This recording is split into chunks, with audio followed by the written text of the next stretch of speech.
नमस्कार. Hello doctor, ज्या कार्यक्रमाची आपण आतुरतेने वाट बघत असतात त्यात मी डॉक्टर चेतन दिलीप साळुंखे आपल्या सर्वांचं मनपूर्वक स्वागत करतोय.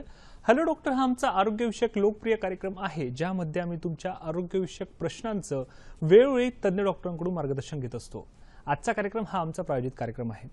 प्रेक्षको, आपलं आयुष्य म्हणजेच संघर्षमय काळ, जिथे स्वतःची स्वप्न, आशा, आकांक्षा पूर्ण करण्यासाठी एक एक पाऊल पुढे टाकत हे जीवन आनंददायीपणे जगायचं असतं. मग हे घडताना या शरीराचा डोलारा अविश्रांतपणे आपल्या शरीराचे पाय म्हणजेच आपले गुडघे हे वाहून येत असतात. परंतु आयुष्याच्या उत्तरार्धात या गुडघ्यांना दुखण्यास सुरुवात होत असते व त्यावर कितीही उपचार केले तरी देखील हे गुडघ्यांचं दुखी चिरकालीन होताना आपल्याला दिसते. मग प्रश्न पडतो की ज्या वयाच्या उत्तरार्धात आराम करण्यासाठी आपण आयुष्यभर धडपड केली, त्याच उत्तरार्धामध्ये ह्या गुडघेदुखीचं नेमकं कारण करीत आहे, त्यावरचे नेमके उपचार तरी काय, या विविध पैलूंवर चर्चा करण्यासाठी, मार्गदर्शन करण्यासाठी आज आपल्याकडे आलेले आहेत सुप्रसिद्ध orthopaedic surgeon doctor Rakesh Patil. नमस्कार सर, आजच्या हॅलो डॉक्टर कार्यक्रमात आपलं मनपूर्वक स्वागत. डॉक्टर राकेश पाटील हे महाराष्ट्राला परिचित असं व्यक्तिमत्व आहे. डॉक्टरांचं एमबीबीएस शिक्षण हे doctor DY Patil medical college Kolhapur येथून झालेलं आहे. त्यांचं पदव्युत्तर शिक्षण हे KM हॉस्पिटल पुणे येथून झालेलं आहे.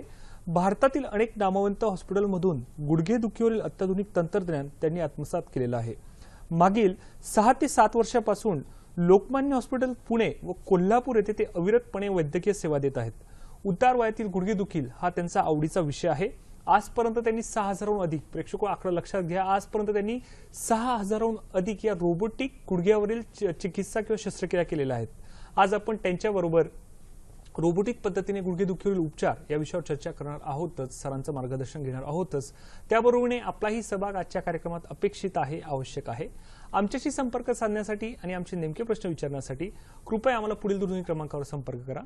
संपर्कासाठी आमचे दूरध्वनी क्रमांक आहेत 24908050 किंवा 24988050. मुंबईबाहेरील प्रेक्षकांनी 022 हा STD कोड डायल करायला विसरू नका. कार्यक्रम सुरू करण्यापूर्वी प्रेक्षकांसाठी आमच्या काही सूचना आहेत. प्रश्न विचारताना कृपया तुमच्या टीव्ही स्थानचा आवाज थोडा कमी ठेवा, जेणेकरून तुमचे नेमके प्रश्न आमच्यापर्यंत स्पष्ट ऐकू येतील. विषयाच्या अनुषंगाने येणारे प्रश्न आम्हाला तुमच्याकडून अपेक्षित आहे. तसेच कार्यक्रमादरम्यान मी तुम्हाला इतर विषयांवर देखील महत्त्वाची माहिती देणार आहे. चला तर मग आजच्या चर्चेला सुरुवात करूया. सर, पुन्हा एकदा आपलं मनपूर्वक स्वागत. सर, संधिवात म्हणजे नेमकं काय, काय सांगणार आमच्या प्रेक्षकांना? नक्की चेतन, आता तू सांगितल्याप्रमाणे आयुष्याच्या उत्तरार्धामध्ये गुडघेदुखी ही साधारणतः 60 ते 70% लोकांना वयवर्ष 50-55 नंतर त्रास द्यायला चालू करते. अच्छा. यामध्ये आपण पाहिलं तर बरेच रुग्ण जे 60 नंतर गुडघेदुखीपासून प्रभावित झालेले आहेत, त्यांच्या हातामध्ये काठी किंवा वॉकर किंवा ट्रिपल स्टेजेसमध्ये व्हीलचेअर बाउंड होणे या गोष्टी आपल्याला पाहायला मिळतात. वेळीच उपचार न करणे, आपल्या गुडघेदुखीचं वेळीच जर निदान नाही केलं तर या स्टेजेसपर्यंत आपण किंवा बरेच रुग्ण पोहोचतात. बरोबर. मला असं म्हणायचं आहे किंवा लोकमान्य हॉस्पिटलनी मागच्या काही वर्षामध्ये आणि आता रिसेंटली एक सेव्ह नी म्हणून आम्ही कॅम्पेन चालू केलेलं आहे, ज्याच्यामध्ये गुडघेदुखी किंवा गुडघेदुखीपासून पूर्णपणे मुक्तता. आपण पाहिलं तर 60 नंतरचे जे काही गुडघेदुखीपासूनचे रुग्ण आहेत यांच्या हातामध्ये काठी किंवा वॉकर नसली तर कसं चित्र असेल किंवा त्या रुग्णांच्या चेहऱ्यावरती जो आनंद असणार आहे तो कशा पद्धतीचा असेल, हे लोकमान्य हॉस्पिटलचं स्वप्न आहे. आणि पूर्णपणे गुडघेदुखीपासून मुक्तता ही देणं हे आमचं महत्वाचं या कॅम्पेन मागचा उद्देश आहे. आणि तोही अतिशय माफक दरात या गुडघेदुखीवरती उपचार करणार आहे आम्ही. आणि हे बऱ्याच वर्षापासून चालू आहे आणि हे पुढेही अविरत चालू राहील, जेणेकरून सेव्ह नी मध्ये से नो टू वॉकिंग स्टिक, कोणत्याही पद्धतीची काठी कुठल्या रुग्णाच्या हातात घेतली नाही पाहिजे. शक्यतो वयोवृद्ध जे रुग्ण आहेत हे पेन फ्री आणि आनंदाने त्यांनी त्यांचं जीवन जे आहे उत्तरार्धामध्ये रिटायरमेंट नंतर हे केलं पाहिजे. बरोबर. दुसरी गोष्ट अशी आहे की याच्यामध्ये आपण पाहिलं तर संधिवात म्हणजे नेमकं काय. बऱ्याच रुग्णांना असं वाटतं की गुडघ्याची झीज झाली, आपल्याला डॉक्टरांनी सांगितलं की तुमच्या गुडघ्यांची झीज झालेली आहे. तर गुडघ्याची झीज झाली की पूर्ण गुडघा खराब झालाय असं नव्हे. गुडघ्यामध्ये जे आपलं काही कठीण आवरण असतं किंवा खुर्च्या आपण ज्याला म्हणतो, ती खुर्च्या वयानुसार बऱ्याच कारणामुळे, शक्यतो महत्वाचं जे कारण आहे की वयानुसार कोणत्याही गोष्टींची झीज होते. आपण जसं आपलं वय वाढतं त्या पद्धतीने आपले केस पांढरे होतात किंवा आपल्या त्वचेची जी लवचिकता आहे ती कमी होते. त्या पद्धतीनं खुर्च्या जी आहे सांध्यांची ती खराब व्हायला लागते. आपण या एका कार्टुनिस्टनी अतिशय सुंदर एक कार्टून काढलेलं आहे आणि त्याच्यामध्ये आपल्याला पाहायला मिळेल की कशा पद्धतीनं हे गुडघ्याची किंवा संधिवाताची ही प्रक्रिया आहे ही आपल्याला यामध्ये काही त्यांनी प्रमुख कारणं दाखवलेली आहेत. की अति लठ्ठपणा हे एक अतिशय सर्वात महत्वाचं कारण, किंवा जे स्पोर्ट्स पर्सन्स आहेत किंवा खेळाडू आहेत त्यांच्यामध्ये होणाऱ्या दुखापती, आणि सर्वात शेवटी अनुवंशिकता आहे काही प्रकारामध्ये किंवा काही संधिवाताचे प्रकार आहेत त्यामध्ये आपल्याला ही अनुवंशिकता ही महत्वाची ठरते. यामध्ये आपण पाहिलं तर ही जी खुर्च्या आहे ही आपल्याला पाहायला मिळते. इन्सेटमध्ये त्यांनी दाखवलंय की 2 हाडांच्या मध्ये जे आवरण आहे ते खराब होतं. नॉर्मलला आपल्याला पूर्णपणे खुर्च्या गुळगुळीत, आणि जसे टप्पे वाढतात 2रा, 3रा आणि 4थ्या टप्प्यामध्ये आपण पाहिलं तर पूर्णपणे हे कार्टिलेज खराब झालेलं आहे आणि संपलेला आहे पूर्णपणे, आणि तो हाडाचा जो पृष्ठभाग आहे तो पूर्णपणे उघडा पडून जातो. यामध्ये उपचार पद्धतीमध्ये बरेच रुग्ण जे आहेत ते बरेच रुग्णांच्या मध्ये सुरुवातीला पेन किलर किंवा वेदनाशमक औषधं आहेत, आणि हे सर्वात शेवटी पाहिलं तर आजकालचं हे की ऑपरेशन थिएटर शिवाय अशा रुग्णांना मग पर्याय राहत नाही. बरोबर. तर प्रतिबंध हाच खरा उपचार आहे. कोणत्याही गोष्टीचा प्रतिबंध आपण जर वेळीच घेतला, अटकावचा वेळच टाकला तर नक्कीच आपल्याला फायदा. आणि सर आपण एक म्हणू शकतो की एक आनंदाची बातमी प्रेक्षक हो की सेवनी या कॅम्पेन मार्फत असंख्य अशा रुग्णांना त्याचा एक चांगला फायदा घेता येतोय. सर कार्यक्रमात आपल्याला एक पहिला फोन आलाय. कृष्णाजी यांचा फोन आलाय जळगाववरून. नमस्कार कृष्णाजी, आपला प्रश्न विचारा. नमस्कार. माझे 5 वर्षापासून असे चालताना असे गुडघे दुखत आहेत. अच्छा, काही उपचार घेतलेत आपण? वय माझं 40. अच्छा, काही विचार. ठीक आहे, चालण्याची तर सर या प्रश्नाचं उत्तर देतील. सर काय सांगणार? 40 वर्ष वयामध्ये गुडघेदुखीचा आजार म्हणजे हे थोडक्यात अर्ली स्टेजेसमध्ये आर्थरायटिस त्यांचं चालू असणार आहे. याच्यामध्ये इन्व्हेस्टिगेशनमध्ये प्राथमिक त्यांनी रुटीन एक्सरे जरी काढला तर त्या एक्सरे मध्ये आपल्याला बऱ्याचदा चित्र स्पष्ट होऊन जातं की आपला कोणत्या टप्प्यामध्ये आहे झीज. आणि दुसरी गोष्ट म्हणजे आहे की 35 ते 40 हा वयोगट असा आहे यामध्ये आमवात किंवा रुमॅटॉइड आर्थरायटिस मध्ये सुद्धा आपल्याला गुडघ्यांचा प्रादुर्भाव किंवा गुडघेदुखीची लक्षणंही दिसायला लागतात. परंतु रुमॅटॉइड आर्थरायटिस मध्ये आपल्याला मल्टिपल जॉईंट इन्व्हॉल्वमेंट किंवा ऑलमोस्ट शरीरातले सर्व जे सांधे आहेत, उदाहरणार्थ आपल्या हाताचे छोटे सांध्यापासून खुब्याचा सांधा पूर्ण मोठ्या सांध्यांच्या पर्यंत सर्व सांधे त्यामध्ये इन्व्हॉल्व असतात. त्यामुळे आपण एक्सरे आपला काढून घ्या. एक्सरे काढल्याने आपलं चित्र बऱ्यापैकी स्पष्ट होऊन जाईल आणि त्या पद्धतीने त्याची उपचार पद्धती आपण घेऊ शकतो. कृष्णाजी राव सरांनी सांगितल्याप्रमाणे काही प्राथमिक प्रयोगशाली परीक्षण ज्या सहकिरण तपासण्या करून घेतल्या तर त्याचं पुढचं एक डायग्नोसिस करून ट्रीटमेंट करण्यात त्याचा निश्चितच फायदा होऊ शकतो. सर फोन येण्यापूर्वी आपण संधिवाताबद्दल सांगत होतो, त्याच्यात अजून काही सांगता येईल का सर?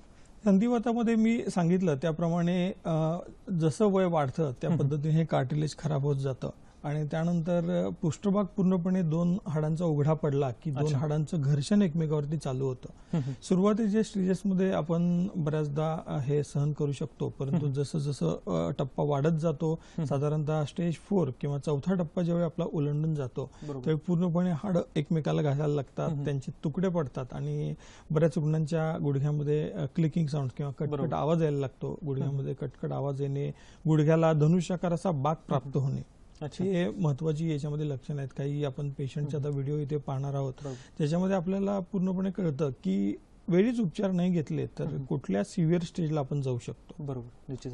सर म्हणजे आपण असं बघू शकतो की बऱ्याच रुग्णांमध्ये आपल्याला एक प्रकारचा अज्ञानता दिसते की ग्रेड 3 ग्रेड 4 चालू झालाय तरी देखील डॉक्टरांकडे न जाता काहीतरी घरगुती उपचार घेणं आणि त्या उपचारातून काहीतरी एक मोठा आजार निर्माण होतो सांगतो आपण बघितलं. सर तुम्ही काही अॅनिमेशन्स त्याच्यासाठी आणलेत का, काही दाखवता येईल का सर त्याच्यासाठी? आपण आता जे पाहिलं त्या अॅनिमेशन मध्ये आपण गुडघ्याची जी झीज कशी होते, काय कशा पद्धतीने गुडघ्याची झीज होते आणि त्याच्यामध्ये तुम्ही पाहिलं तर तुम्ही वेळीच जर उपचार घेतला नाही तर ऑपरेशन शिवाय कोणताही पर्याय तुम्हाला राहत नाही. सर सर यानुसार मला पुढचा प्रश्न विचारायचा आपल्याला की किती लोकसंख्या या संधिवातामुळे त्रस्त आहेत, काही आपल्याकडे आकडेवारी आहेत का सर? काय? नक्कीच. आयुष्याच्या उत्तरार्धामध्ये बऱ्याच रुग्णांना बरेच प्रॉब्लेम असतात. शक्यतो मेडिकल प्रॉब्लेम मध्ये मधुमेह किंवा डायबिटीस, ब्लड प्रेशर, मोतीबिंदू हा एक महत्वाचा आजार आहे वयोवृद्ध लोकांच्या मध्ये. काही लोकांना हृदयाचे त्रास, फुफ्फुसाचे किडनीचे आजार, कुणाला डायलिसिस चालू असतं, हे सर्व जर आजार पाहिले तर याच्यामध्ये आर्थरायटिस किंवा रोमॅटिझम हे साधारणतः प्रथम क्रमांकावरती अजूनही जगभराची पूर्ण आकडेवारी जर पाहिली आपल्याला तर आर्थरायटिस अजूनही प्रथम क्रमांकावरती आहे. आणि साधारणतः 65 नंतर 60% जनता या आर्थरायटिसनी पूर्णपणे जगभरामध्ये प्रभावित आहे. त्यामुळे या आकडेवारीवरून आपल्याला लक्षात येतं की गुडघेदुखी किती जास्त प्रमाणात प्रभावित आहे आणि याचं आपण किती योग्य पद्धतीने उपचार पद्धती किंवा निदान हे वेळीच करून घेणं अतिशय महत्वाचं आहे. सर, कार्यक्रम आपला पुढचा फोन आला, योगेशजी यांचा फोन आलाय बीडवरून. नमस्कार योगेशजी, आपला प्रश्न विचारा. हॅलो. हा नमस्कार. हा नमस्कार सर. सलग प्रश्न विचारा. हा सर, ते 2 वर्षापासून प्रॉब्लेम आहे सर आमच्या आईच्या गुडघ्याचा. बर. हा सर, 2 वर्षापासून प्रॉब्लेम आहे म्हणलं. वय किती त्यांचं? आईच्या गुडघ्याचा वय किती आहे?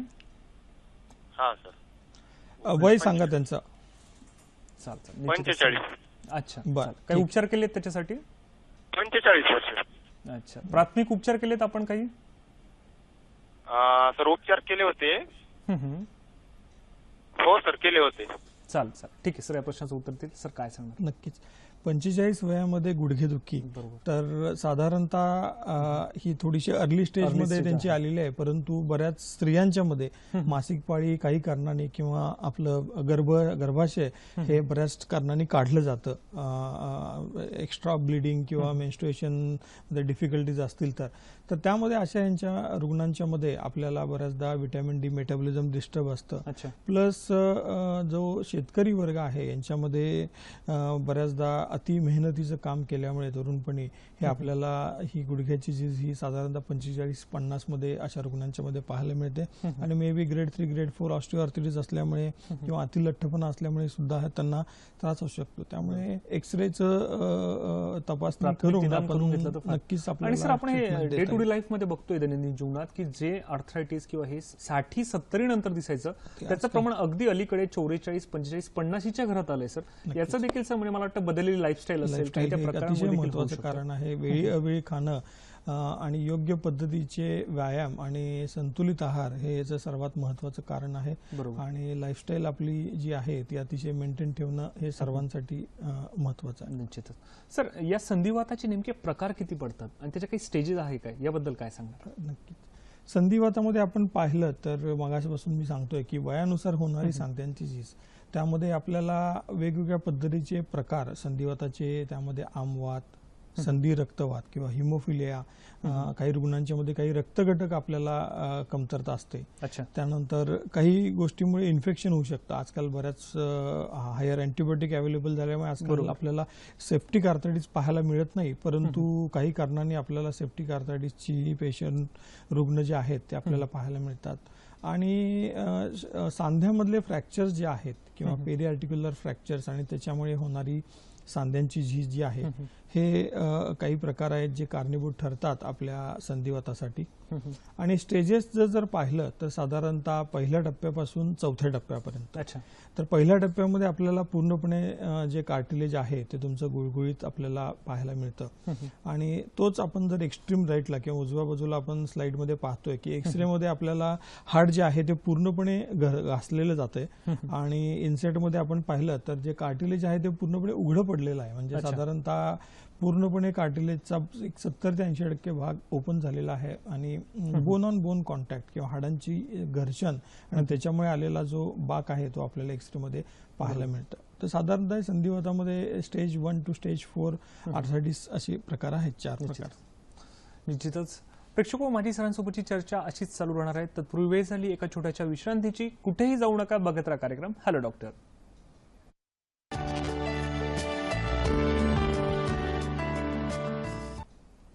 ब्रेकनंतर पुन्हा एकदा आमच्या सर्व प्रेक्षकांचं मनपूर्वक स्वागत आहे. प्रेक्षको, मला माहिती आहे तुम्हाला देखील आजच्या तज्ञांना बरेच प्रश्न विचारायचे असतील. माझी देखील सरांसोबतची चर्चा अशीच चालू राहणार आहे. परंतु तुम्हाला माहिती आहे का, मध किंवा हनी आपल्या शरीरासाठी किती महत्त्वपूर्ण आहे? मधामध्ये मुख्यतः विटामिन्स, मिनरल्स तसेच फॅटी ॲसिड्स हे बऱ्यापैकी असतात, ज्यामुळे वजन कमी होण्यास त्याचा चांगला फायदा होऊ शकतो. याबद्दल मी तुम्हाला पुढच्या ब्रेकमध्ये अजून त्याच्याबद्दल माहिती देईल. सर, ब्रेकमध्ये कार्यक्रमामध्ये पुन्हा एकदा आपलं मनपूर्वक स्वागत. सर, माझा पुढचा प्रश्न आहे की या संधिवाताचं नेमकं निदान कसं केलं जातं, त्याबद्दल आमच्या प्रेक्षकांना काय सांगणार? निदान उपचार पद्धती जी आहे गुडघेदुखीची ती अतिशय सोपी आहे. याच्यामध्ये आपल्याला काही रुटीन ब्लड टेस्ट आहेत त्या किंवा रक्त चाचण्या आहेत ज्या अगदी साधारणतः 20 ते 25% रुग्णांना करावे लागतात. ज्यांच्यामध्ये काही लक्षणं आपल्याला आम होतासारखी वाटली तर अशा रुग्णांसाठी फक्त ह्या ब्लड टेस्ट. अदरवाईज आपल्याला 70 ते 80% जे रुग्ण आहेत प्युअरली गुडघेदुखी आहे, वयानुसार सांध्यांची झीज आहे, त्यांच्यासाठी एक्सरे करणं अतिशय महत्त्वाचं आहे. आणि काही तरुण जे रुग्ण आहेत ज्यांच्यामध्ये गुडघेदुखी आहे तर यांच्यामध्ये आपल्याला जर पाहिलं तर काही कारणांनी आपली गादी फाटलेली असते किंवा मिनिस्कल टियर असतात किंवा काही लिगामेंटस इंजुरी असतात आपल्या खेळाडूंच्या मध्ये किंवा खेळताना आपल्याला, किंवा आपला पाय अचानक ट्विस्ट झाला, जिना उतरताना आपलं एखादी स्टेप चुकली तर आपण अचानक पाय लचकला तर अशा यामध्ये लिगामेंटस इंजुरी होऊ शकतात. तर अशा रुग्णांच्या मध्ये आपल्याला महागडे इन्व्हेस्टिगेशन्स, MRI स्कॅन वगैरे करावे लागू शकतात. परंतु 80% रुग्णांची जी तपासणी आहे ही एक्सरे मध्ये पूर्ण होऊन जाते आणि आपल्याला त्या पद्धतीने उपचार पद्धती देणं अतिशय सोपं होतं. बरोबर, निश्चितच. म्हणजे सर, निदान करणं हे सगळ्यात महत्त्वाचं आहे, त्यामुळे पुढील उपचार पद्धती करणं हे तेवढंच सोयीस्कर होतं. सर, माझा पुढचा प्रश्न आहे की संधिवातामध्ये नेमके प्रतिबंधात्मक काही उपाय आहेत का, आणि त्यामध्ये व्यायामाचं कितपत महत्त्व आहे, याबद्दल आमच्या प्रेक्षकांना काय सांगणार? Prevention is better than cure हे अगदी सर्वांना माहित आहे. तर यामध्ये व्यायामाचा रोल गुडघेदुखीमध्ये अतिशय महत्त्वाचा आहे. प्रत्येक ठिकाणी प्रत्येक फील्डमध्ये आपण पाहिलं तर आपण व्यायाम आणि संतुलित आहार जर घेतला तर आपल्या शरीराला कुठल्याच आजाराचं आमंत्रण हे शक्यतो होत नाही.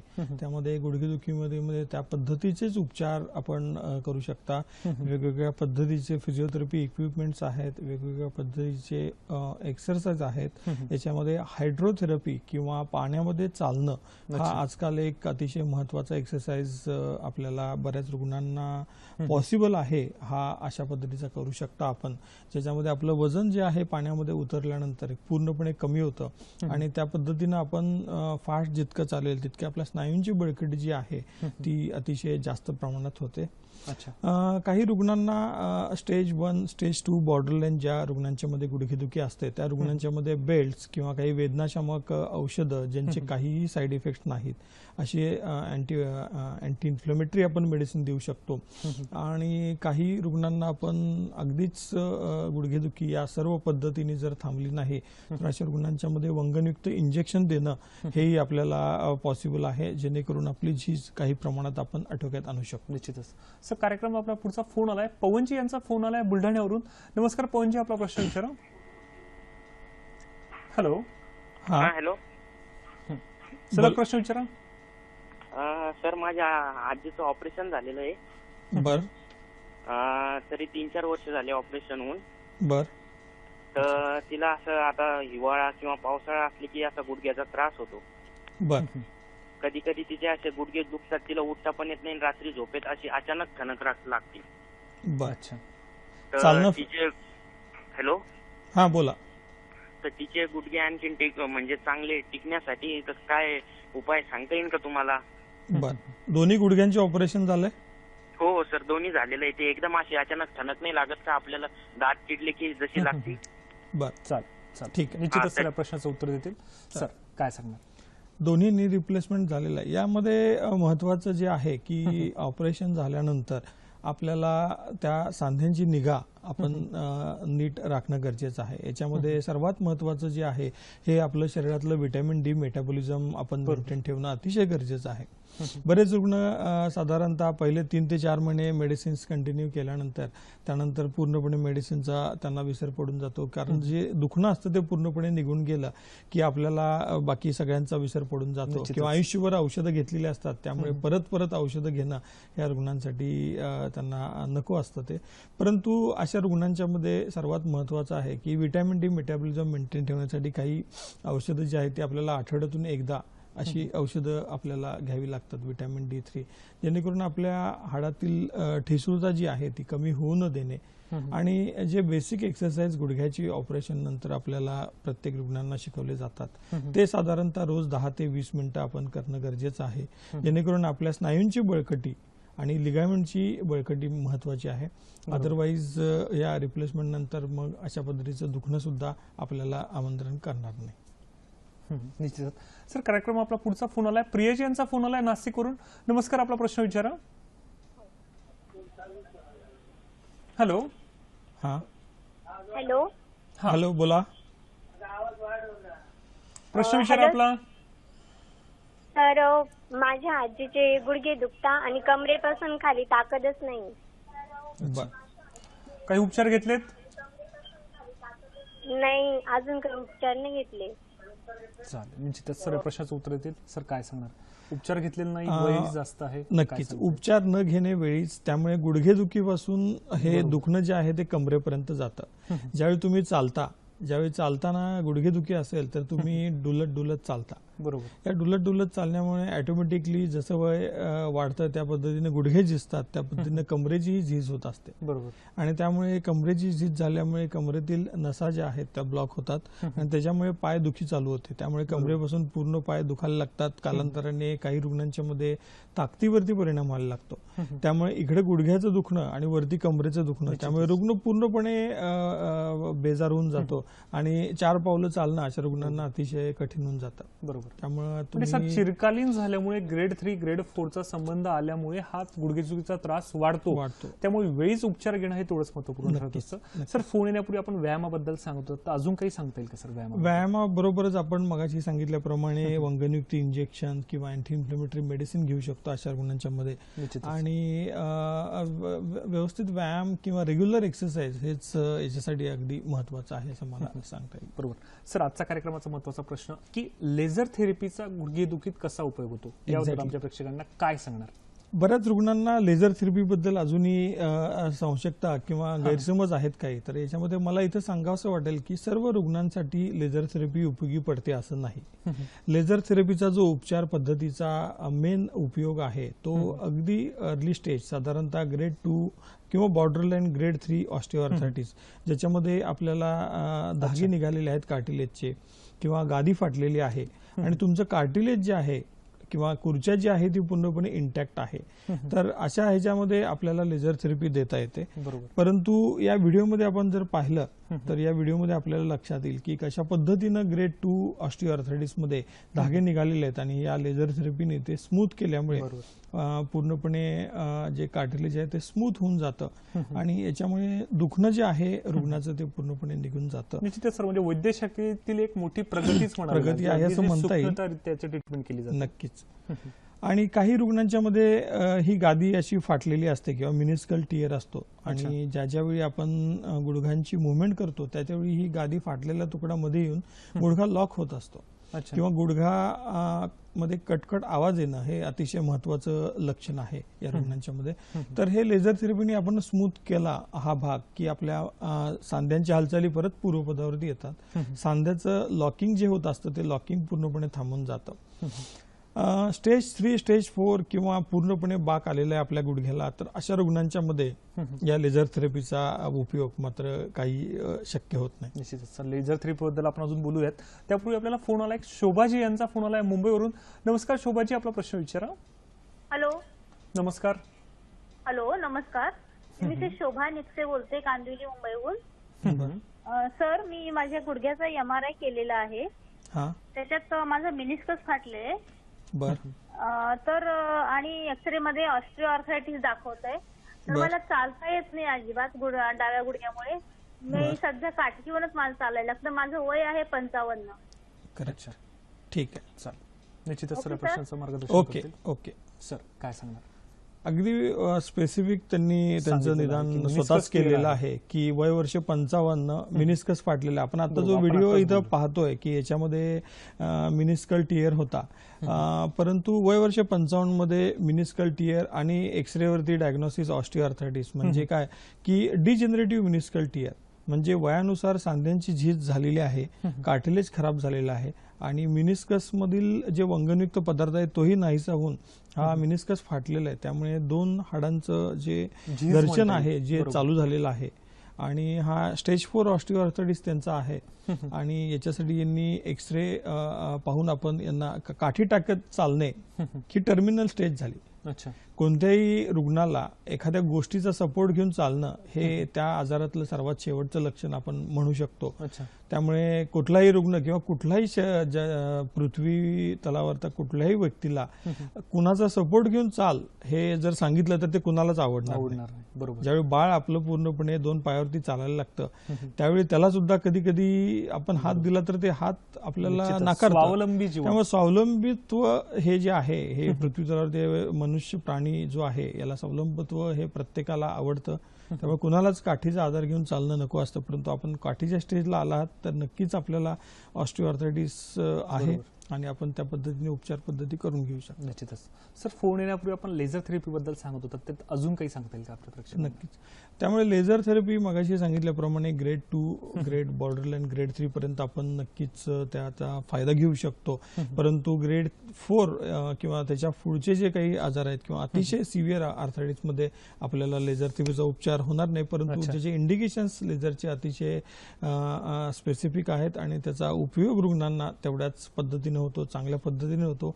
रुग्ण त्याच दिवशी घरी जाऊ शकतो आणि कोणत्याही पद्धतीचे टाके हे रुग्णांना नसतात. म्हणजे अतिशय स्वप्नवत कल्पना म्हणावी लागेल की सेम डे ऑपरेशन झालंय, सेम डे स्टिचेस वगैरे ठेवून आपल्याला घरी पाठवण्यात येत आहे, यासारखी मोठी प्रगती काय म्हणता येईल? सर, माझा पुढचा प्रश्न की कृत्रिम सांधेरोपण पद्धतीबद्दल आपण काय सांगणार? प्रतिबंधक उपचार पद्धती आपण पाहिली, आपण लेझर थेरपी पाहिली, तर आता या स्टेज नंतर आपल्याला जर कोणत्याही पद्धतीने जर दुखणं बरं होत नसेल तर मग आपल्याला कृत्रिम सांधेरोपण किंवा नी रिप्लेसमेंट आपल्याला करावं लागू शकतं गुडघेदुखीच्या याच्यामध्ये. त्यामुळे गुडघेदुखीमध्ये आपण जर पाहिलं की नी रिप्लेसमेंट हे काही साधारणतः 5-6 वर्षापूर्वी चाललेली किंवा चालू झालेली गोष्ट नाही. हे एन्शियंट किंवा पुरातन काळापासून नी रिप्लेसमेंट चालू आहे. साधारणतः 1960 पासून हे शस्त्रक्रिया चालू आहेत. याच्यामध्ये बरेच इन्व्हेन्शन झाले. पूर्वी अशा पद्धतीचे मोठे मोठे रॉड लावायला लागायचे, परंतु आता असं काही राहिलेलं नाहीये. बऱ्याच ठिकाणी काचेचे प्रयोगही झाला की काचेचं जे सांधा बसवायचा आहे असे पद्धतीचे प्रयोग झाले. परंतु आता 1990 किंवा 2000च्या दशकामध्ये प्रचंड प्रमाणामध्ये प्रगती झालेली आहे. 3T किंवा टूल्स, टेक्निक आणि टेक्नॉलॉजी या सर्वांचा वापर करून ऑर्थोपेडिक्स किंवा हाडांच्या शस्त्रक्रियेमध्ये वेगवेगळ्या पद्धतीमध्ये इतके प्रचंड प्रमाणामध्ये क्रांती झालेली आहे की सर्व हाडांच्या आजारावरती अतिशय सुंदर आणि अतिशय उत्तम उपचार जे आहेत ते उपलब्ध आहेत. तर या मध्ये आपण जर पाहिलं तर अशा पद्धतीचे मॉड्युलर ऑपरेशन्स थिएटर जे कृत्रिम सांधेरोपणाला लागतात हे आपल्याकडे लोकमान्य हॉस्पिटल्समध्ये उपलब्ध आहेत. आणि मगाशी सांगितलं की टेक्नॉलॉजी वेगवेगळ्या पद्धतीचे लॉंग ड्युरेबल इम्प्लांट्स म्हणजे रुटीन कोबाल्ट क्रोमियम पासून ऑक्सिडाइज झिर्कोनियम पर्यंत 40-40 वर्षे चालणारे सांधे आज आपल्याकडे उपलब्ध असल्यामुळे आणि पेशंट मॅच टेक्नॉलॉजी त्यामुळे प्रत्येक रुग्ण जो आहे त्याच्या गुडघ्याची संरचना ही वेगळी असते. त्यामुळे प्रत्येक रुग्णाची गुडघ्याची साईज ही पूर्णपणे वेगळी असल्यामुळे आपल्याला प्रत्येक रुग्णाच्या साईजनुसार आपल्याला तो सांधा जो आहे हा बनवून घेऊ शकतो आपण. ज्याच्यामुळे ॲक्युरसी जी आहे किंवा आपल्याला जे फील आहे नॉर्मल किंवा नॅचरल फील आहे आपल्या सांध्याचा तो अशा टेक्नॉलॉजीने आपल्याला साध्य करता येऊ शकतो, जेणेकरून आपल्याला कृत्रिम सांधेरोपण केलेलं आहे असं रुग्णांना अजिबात वाटत. प्रेक्षको, माई सरांसोबतची चर्चा अशीच चालू राहणार आहे. तत्पूर्वी वेळ झाली एका छोट्याशा विश्रांतीची, त्यामुळे कुठेही जाऊ नका, बघत राहा कार्यक्रम हॅलो डॉक्टर.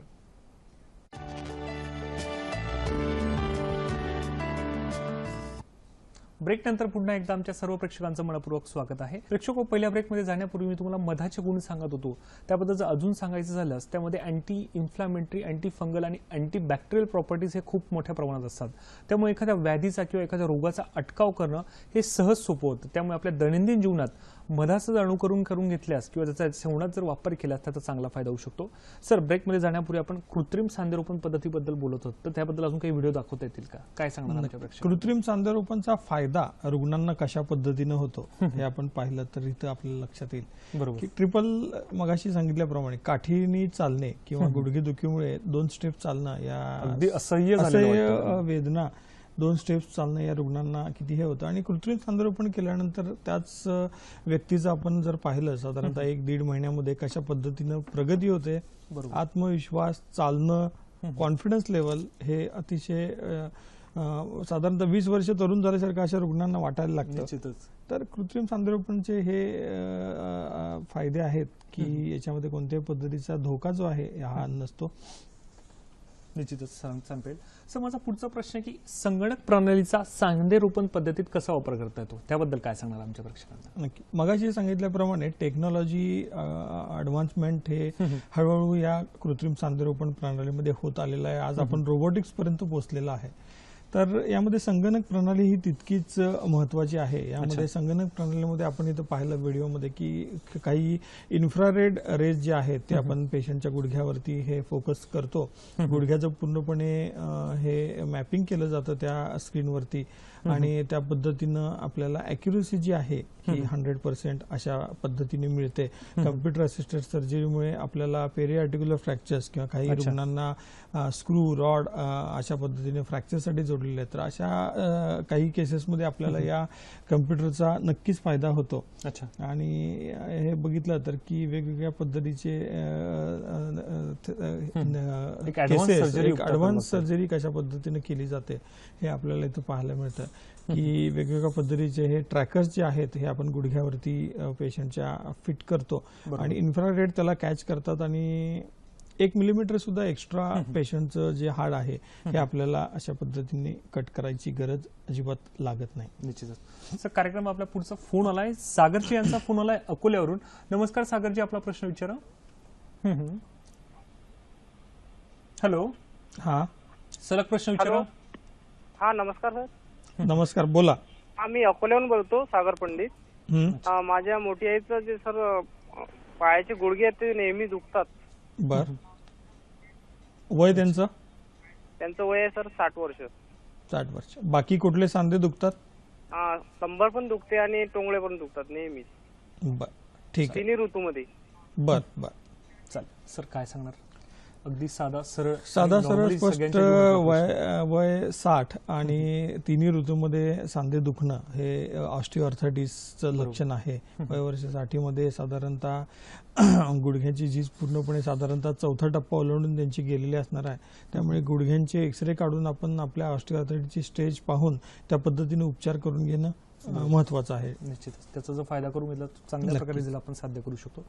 संगणक प्रणालीबद्दल आपली चर्चा चालू होती, तर काय सांगणार? संगणक प्रणालीचे जे फायदे आहेत यामध्ये आपण एक केस इथं मला दाखवायला आवडेल की साधारणतः अतिशय ओबेज जे पेशंट आहेत यांच्यामध्ये आपल्याला ज्यावेळी कृत्रिम सांधेरोपण करतो तर अशा रुग्णांच्या मध्ये ॲक्युरसी थोडीफार आपल्याला 1-2 मिलीमीटर कन्व्हेन्शनल मेथड्सनी होऊ शकते. परंतु आपण ज्यावेळी संगणक प्रणालीचा उपचार करतो तर ॲक्युरसी अजिबात यामध्ये कम्प्युटर एरर अजिबात हे सहन करत नाही. त्यामुळे अशा रुग्णांच्या मध्ये आपण पाहिलं तर चेहऱ्यावरचा आनंद, ऑपरेशन नंतरची जी अचूकता किंवा ऑपरेशन नंतरचे रिझल्ट जे आहेत हे आपल्याला अतिशय सुंदर पाहायला मिळतात. बरोबर. काही रुग्ण आहेत. निश्चितच असं म्हणता येईल सर की वैद्यकीय शाखेतील खरोखरच एक मोठी प्रगती की साध्या याच्यात आपण चांगले जर आधुनिक पद्धतीने जर ऑपरेट्स करून घेतल्यात 100% आपल्याला त्याचे रिझल्ट साध्य करू शकतो. सर माझा पुढचा प्रश्न आहे की एक्सप्रेस TKR बद्दल आमच्या प्रेक्षकांना काय सांगणार सर? एक्सप्रेस TKR हे लोकमान्य हॉस्पिटलमध्ये आपल्याला साधारणतः एक्सप्रेस TKR म्हणजे साधारणतः 4 ते 4.5 दिवसात दोन्ही गुडघ्यांचं कृत्रिम सांधेरोपण करून आपण रुग्णांना डिस्चार्ज करू शकतो. तर या एक्सप्रेस TKR मध्ये परत ह्या टेक्नॉलॉजी, टेक्निक्स आणि फास्टर रिहॅबिलिटेशन प्रोग्राम म्हणजे रुग्णांना काही रुग्णांना ज्यांचं रोबोटिक्सने केलेलं आहे त्या रुग्णांना त्याच दिवशी उभं करून चालवणे या अशा पद्धतीची टेक्नॉलॉजी आपण आयपॉड सारखी किंवा मोबाईल सारखे डिव्हाइसेस आज अवेलेबल आहेत जेणेकरून आपल्याला पूर्णपणे स्क्रीनवरती कळतं की आपण काय करतोय किंवा आपलं एक्स्ट्रा कुठं काही हार्ड कट केलं जातं का. त्यामुळे सर्जनला हे एक अतिशय योग्य मार्गदर्शन करणारं यंत्र आहे असं म्हणता येईल. आणि एक्सप्रेस TKR मध्ये रिहॅबिलिटेशन इतकं फास्ट झाल्यामुळे रुग्णांच्या चेहऱ्यावरती या चालीमध्ये जो फरक आहे तो अतिशय जास्त प्रमाणात आपल्याला पाहायला मिळतो. या अशा पद्धतीने लंगडणारे रुग्ण आणि हेच रुग्ण आपण जर पाहिले तर साधारणतः एक 15 ते 3 आठवड्यामध्ये रुग्णांच्या चालीमध्ये जो बदल आहे त्यांच्या चेहऱ्यावरती पूर्ण ते जे आनंद आहे तो आपल्याला पाहायला मिळतो. आता मगाशी सांगितल्याप्रमाणे सिव्हिअर बोईंग किंवा सिव्हिअर व्हायरस डिफॉर्मिटी वक्राकार चंद्राकार झालेले आहेत दोन्ही गुडघे आणि साधारणतः 10व्या दिवशीचा हा व्हिडिओ हा पेशंट पूर्णपणे कुठल्याही पद्धतीचा आधार न घेता आज चालू शकतो.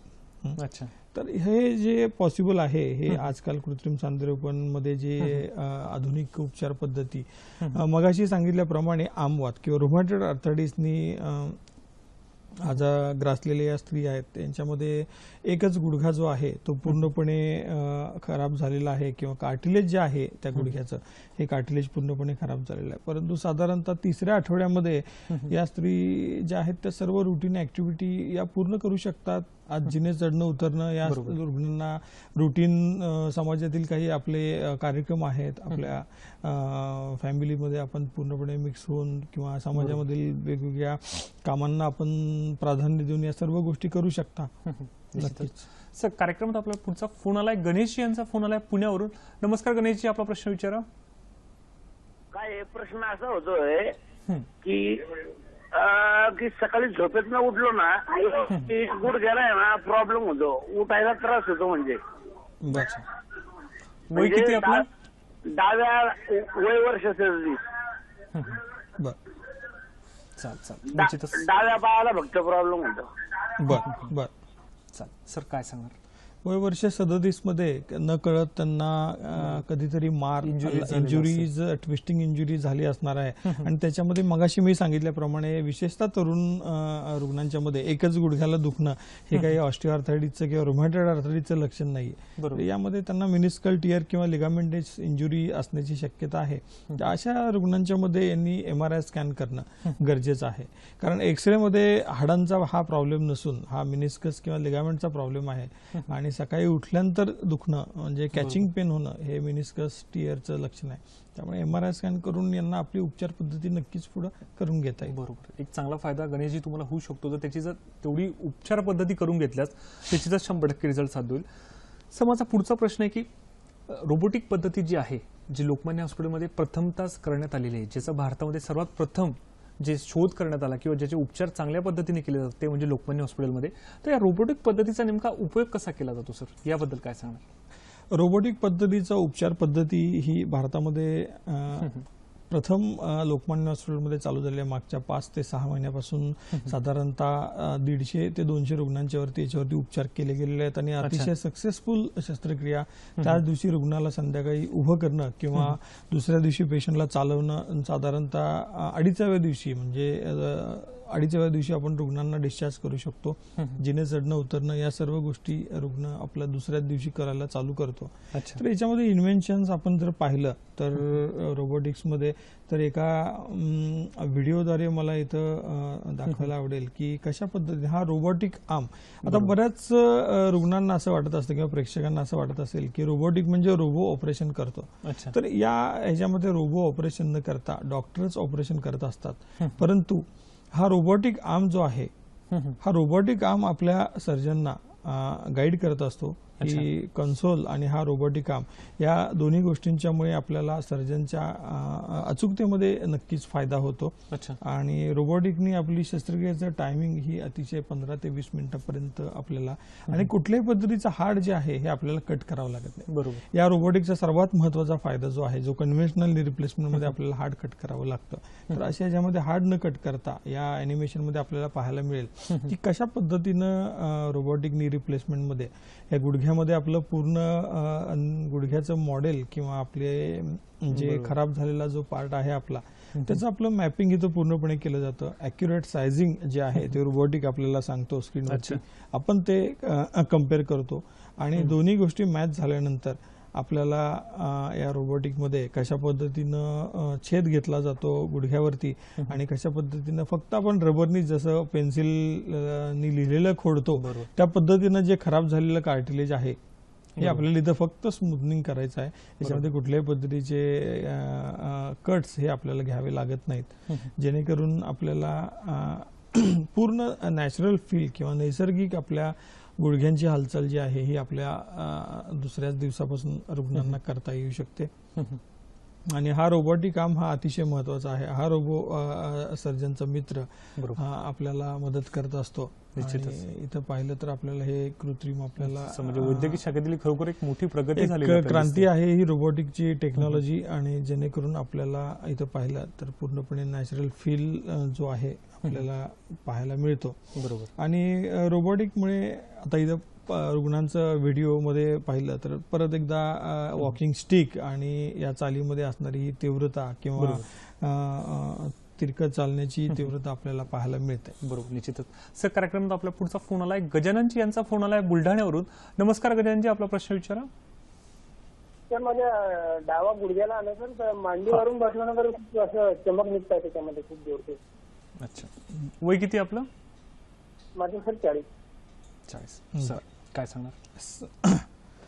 40 वर्ष वयामध्ये मांडी घालल्यानंतर दुखणे म्हणजे परत एकदा आपण तेच विषयाकडे आलोय की मिनिस्कल टियर 99% मिनिस्कल टियर असू शकतो. जेव्हा मांडी घालतो आपण त्यावेळी गुडघ्याला पीळ बसतो. त्यामुळे गुडघ्याला पीळ बसल्यानंतर दोन हाडांच्या मध्ये हा गादी किंवा मिनिस्कसचा जो पार्ट आहे तो दाबला जाऊ शकतो. आणि जर गादी फाटली असेल तर आपल्याला वेदना होऊ शकतात. त्यामुळे अशा रुग्णांनी MRI स्कॅन करणं अतिशय गरजेचं आहे. निश्चितच. प्रेक्षको, माझी सरांसोबतची चर्चा अशीच चालू राहणार आहे. तत्पूर्वी वेळ झाली आजच्या एका छोट्याशा विश्रांतीची.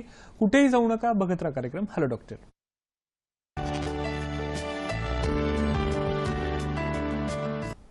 ब्रेकनंतर पुन्हा एकदा आमच्या सर्व प्रेक्षकांचं मनपूर्वक स्वागत आहे. प्रेक्षको, आता पाहू पुढील हॅलो डॉक्टरचे कार्यक्रम कोणते आहेत ते.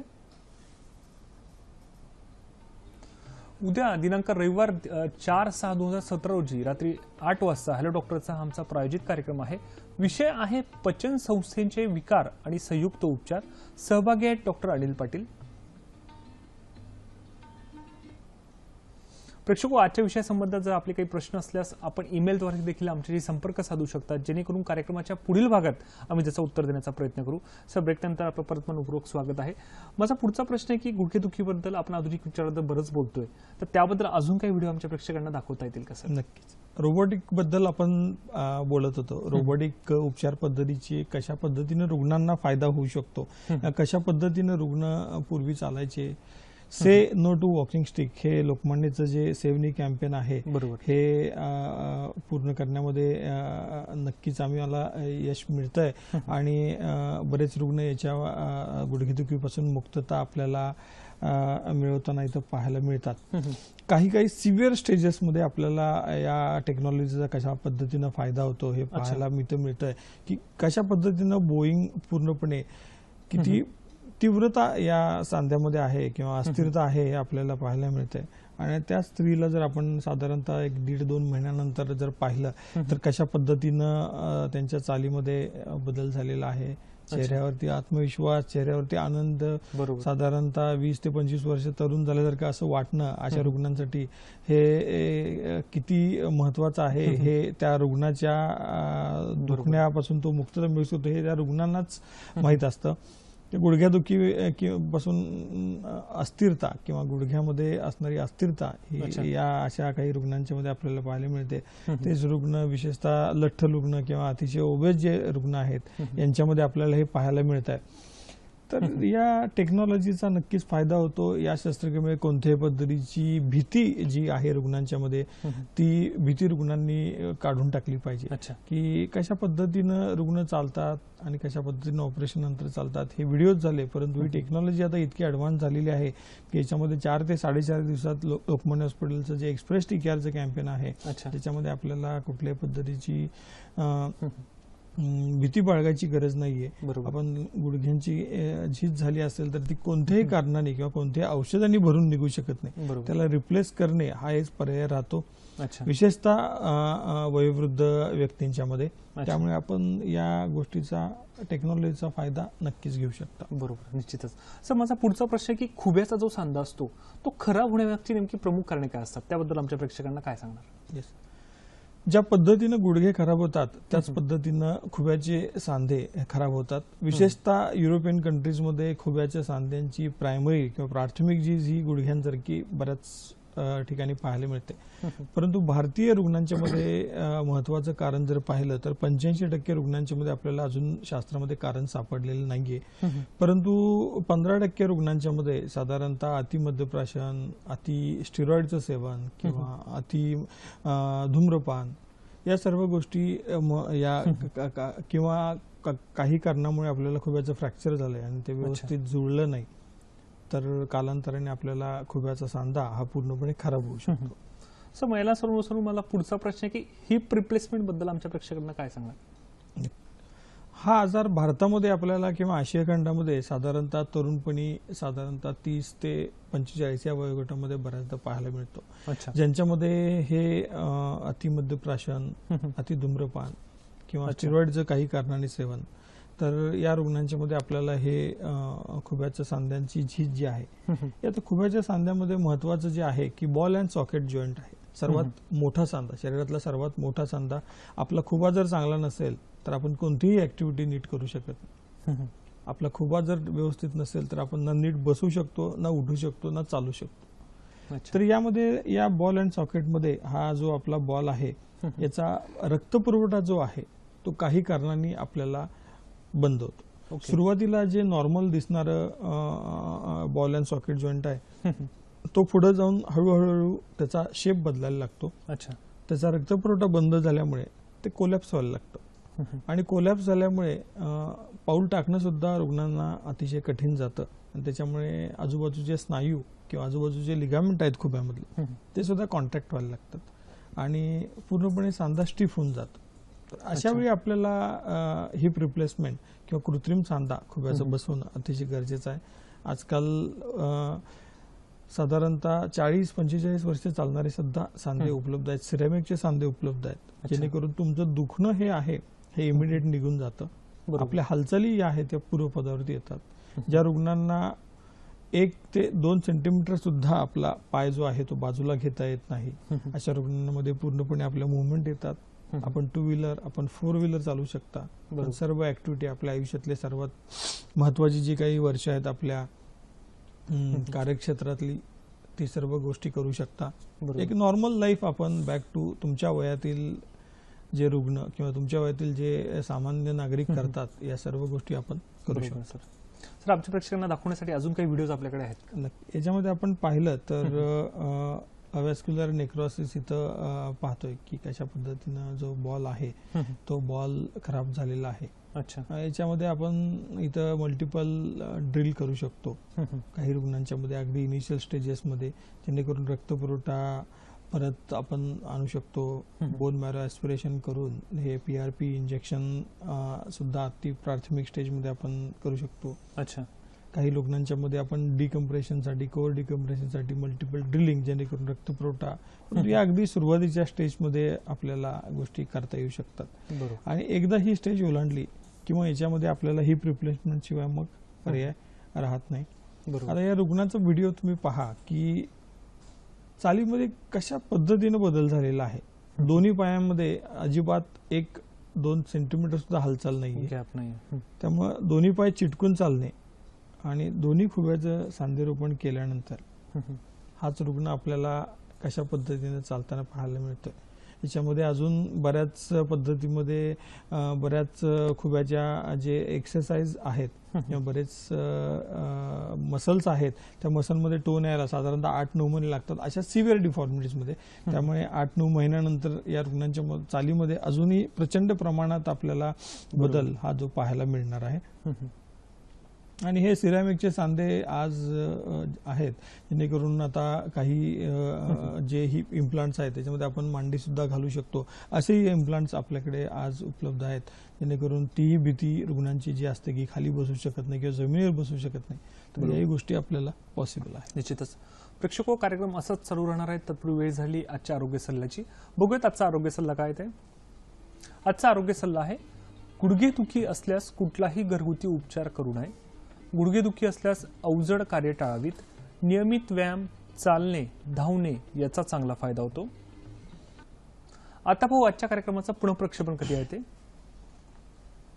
आजचा हॅलो डॉक्टरचा कार्यक्रम हा आमचा प्रायोजित कार्यक्रम होता. या कार्यक्रमाचं पुनःप्रक्षेपण हे मंगळवार दिनांक 13/6/2017 रोजी सकाळी 9 वाजता आहे. विषय आहे रोबोटिक पद्धतीने गुडघेदुखीवरील उपचार. प्रेक्षको, आजचा कार्यक्रम तुम्हाला कसा वाटला हे देखील आम्हाला जाणून घ्यायची इच्छा आहे. तसेच ज्या डॉक्टरांना आमच्या हॅलो डॉक्टर कार्यक्रमात प्रायोजित कार्यक्रम करायचा असल्यास त्यांनी कृपया आमचा पत्ता नोंदवून घ्यावा. संपर्कासाठी आमचा पत्ता आहे निर्माती हॅलो डॉक्टर, दूरदर्शन केंद्र, वरळी, मुंबई 400030. ईमेल आयडी आहे hellodoctor@ddkmumbai@gmail.com. त्याचप्रमाणे आमचं फेसबुक आणि यूट्यूब पेज देखील आहे.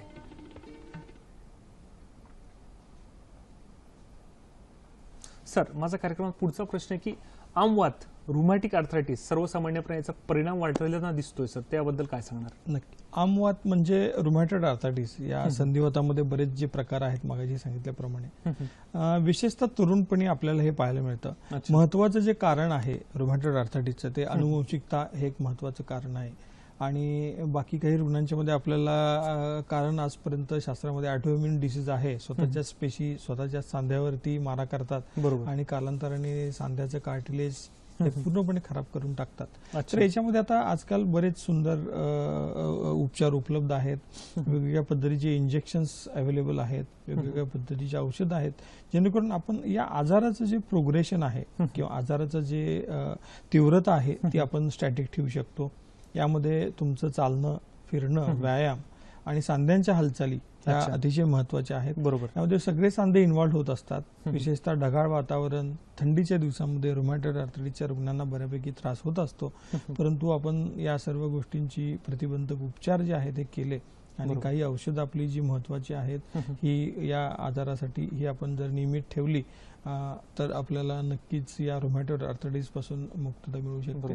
सिव्हिअर स्टेजेसमध्ये आपल्याला पूर्णपणे जर सांधेची झीज झाली असेल तर यामध्ये आपल्याला नी रिप्लेसमेंट, काही रुग्णांना हिपमध्ये अफेक्शन असेल तर हिप आर्थरायटिस असेल तर हिप रिप्लेसमेंट करणं गरजेचं आहे. त्यापासून आपल्याला पूर्णपणे त्यांना वेदनामुक्त करता येऊ शकतं. परंतु आपण शरीरातला प्रत्येक सांधा बदलायचं जर ठरवलं तर ते पॉसिबल नाहीये.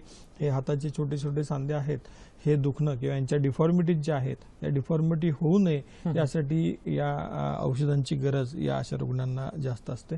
परंतु वेट बेरिंग सांधे आहेत यांच्यासाठी आपल्याला रिप्लेसमेंट हा एक महत्वाचा उपचार या रुग्णांसाठी आहे आणि त्यांना एक फ्री लाईफ किंवा मोबाईल लाईफ हे आपण देऊ शकतो. बरोबर, निश्चितच. प्रेक्षक, तुम्ही देखील आजच्या तज्ञांना बरेच प्रश्न विचारले असतील. मला देखील सांगा काही प्रश्न विचारायची उत्तर आहे. तर सर, एका वाक्यात उत्तर द्या. नी रिप्लेसमेंट किंवा याच्यासाठी गुडघेदुखीसाठी खर्च किती येतो? एका वाक्यात उत्तर द्या. नक्कीच. 75,000पासून साधारणतः 1,75,000 पर्यंत या सर्जरीची किंवा शस्त्रक्रियेचा खर्च आहे. आणि याच्यामध्ये सिनियर सिटीजनसाठी लोकमान्य हॉस्पिटल वारंवार माफक दरामध्ये या शस्त्रक्रिया करत आलेल्या आहे आणि या अशाच इथून पुढे या सेव्हनी कॅम्पेन तर्फे आम्ही सिनियर सिटीजनना याचा फायदा नक्कीच करून देणार आहे. निश्चितच. प्रेक्षक, आज मला काही गोष्टी आठवत आहेत की आयुष्याच्या उत्तरार्धात आराम करण्यासाठी आपण जी धडपड करतो, ही धडपड करत असताना स्वतः आरोग्यदृष्ट्या स्वावलंबी राहण्यासाठी आपले गुडघे हे निरोगी राहण्यासाठी मदत होऊ शकते. परंतु त्यासाठी जर आधुनिक उपचारांची जर साथ मिळालात 100% 100% जर त्याची रिझल्ट आपण साध्य करू शकतो. सर, आज आपण इथे आलात, आमच्या प्रेक्षकांना गुडघेदुखीवरील रोबोटिक सहाय्याने आधुनिक उपचार या विषयावर इतकी महत्त्वपूर्ण माहिती दिली त्याबद्दल सह्याद्री वाहिनीतर्फे व माझ्या हॅलो डॉक्टरच्या संपूर्ण टीमतर्फे मी आपला मनपूर्वक आभार व्यक्त करतो. धन्यवाद.